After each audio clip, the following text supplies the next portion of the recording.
Tokyo Xtreme Racer. It's the racing game franchise made by Genki that has taken the gaming community by storm. The franchise is remembered for producing a lot of solid racing games that attracted a small but dedicated cult following that had seemingly lost all hope for a new entry after it lay dormant for 18 years.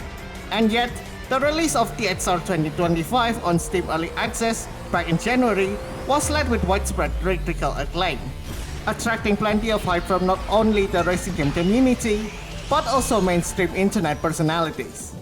Well, this didn't age well. But I'm glad it didn't, cause TXR's back, baby! I'm not sure about you, but for me, Tokyo Xtreme Racer fits that bill. A game I've been playing incessantly over the last few days. I've been spamming Tokyo Xtreme Racer for the last week as it's just come out on early access, but it turns out that I am not the only one. Mate, it looks good. It looks really nice. It's playing pretty nicely indeed. American. Whoa, okay. No! Oh, you blew it. Oh, Gurgura, you blew it. Yeah.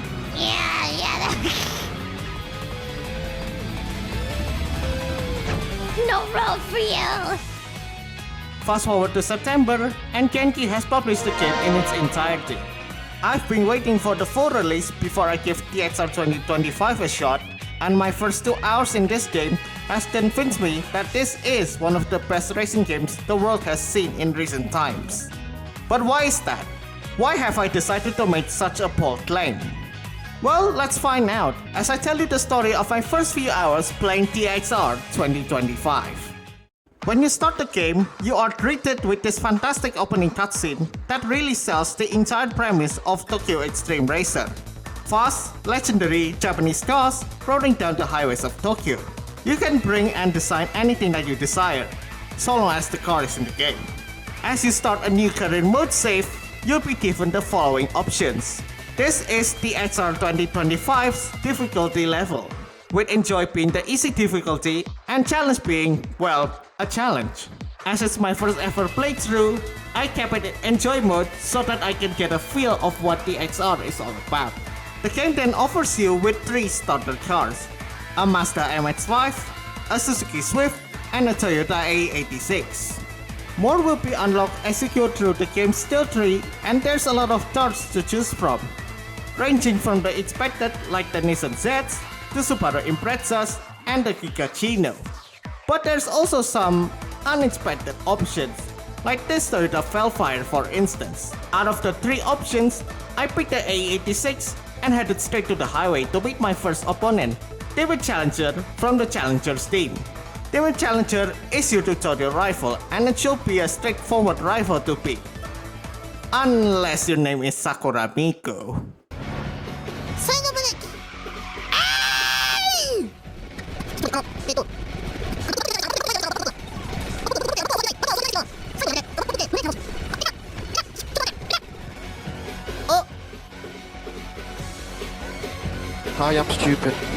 Hi, I'm stupid.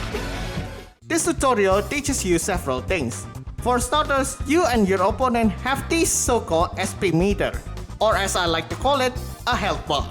You can drain your opponent's SP meter if you make a large enough gap to them, but you will lose it if you hit a wall of traffic, so you can't wall ride at your Ross Chastain.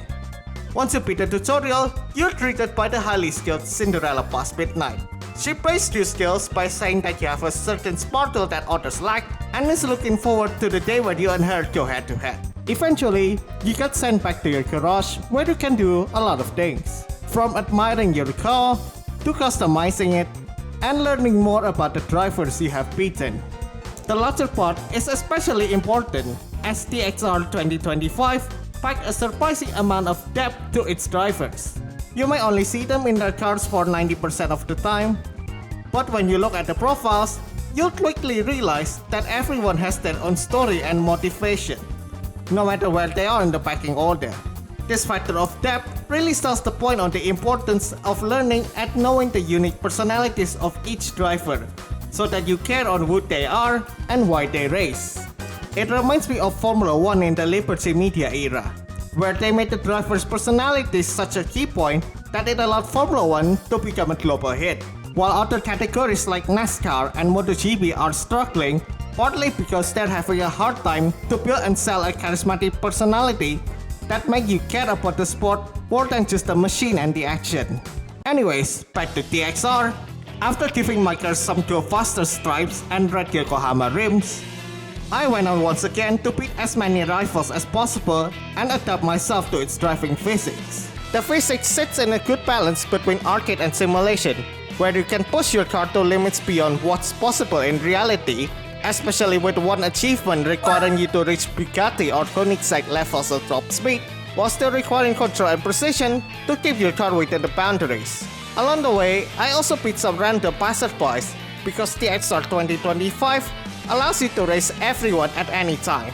And by everyone, I do mean everyone. Everyone? Racing is a serious business when commercial truck drivers are willing to race you in the streets. Sweeping through the Rolling Guy team gave me the first taste of TXR's boss battles, and their team leader absolutely smoked me with their tune 1186. With my tires dead and a new go set, I returned back to the garage to give my car some performance upgrades and a dash of pink power, complete with a hilarious warning sign at the back, because I find it funny. By the way, I didn't know it at the time, but I realized after recording that I unintentionally picked a colored combo that resembled the pink Dodge Charger Daytona that gave Dove 7, Mr. H-Bus, Huffy, and Yiffy some aneurysm. So I'm gonna give this a 3.5. You've ruined my favorite car. You made Pink look bad. That is what we do around Dove Customs here. Give you eye cancer for free. Before I challenged Rolling Guy's team leader again, I decided to beat the rivals heading in the other direction of the expressway. Drivers from the new Departures team bit the dust,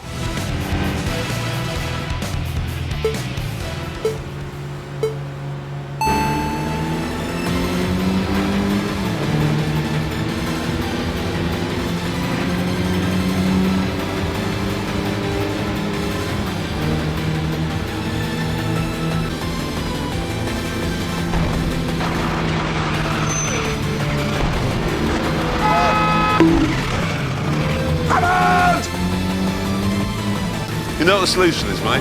What's that? It's the solution to everything. Speed and power.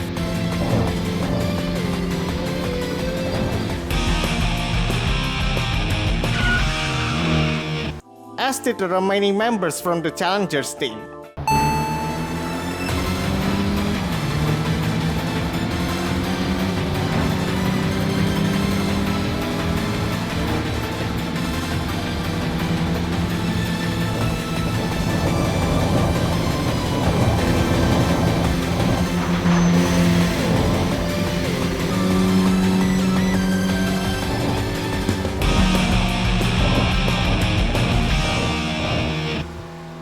Their leader soon went on to challenge me, and after some Joey Logano style blocking,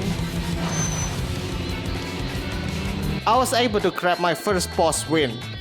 Shortly after, we met Roulette Guy number 1, who wants to befriend you after your recent run of victories. After some more performance upgrades, I completed my unfinished business with Rolling Guy's leader.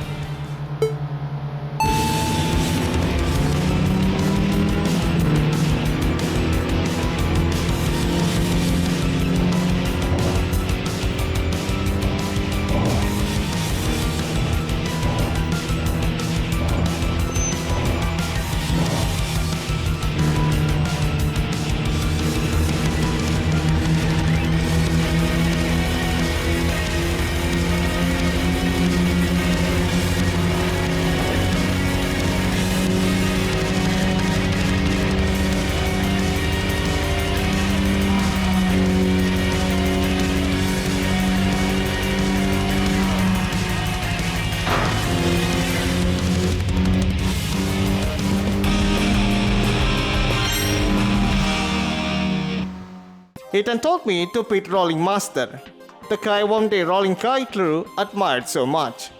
And so I did just that.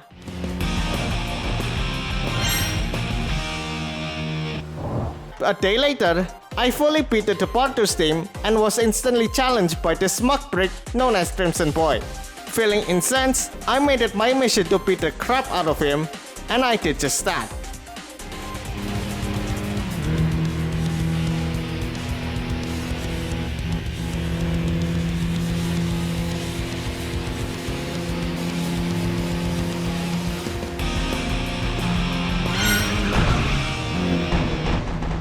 And that's where I decided to call it a day with my first TXR experience. I'm so looking forward to put in a lot more hours in this game, because my first experience shows that TXR has all of the recipe that racing games have been lacking in the past decade or so. It has a single player experience that you can play and enjoy anytime you want. It has great driving physics that is easy to learn but challenging to master. It's packed with content and world building depth. It's surprisingly compact and optimized, especially for a game using Unreal Engine 5. And most importantly in today's gaming landscape, it has zero microtransactions to distract you with. Anyways, that is it for this video. Expect more content from TXR in the near future as I continue my playthrough of this beautiful game. Thank you all for watching and have a great day.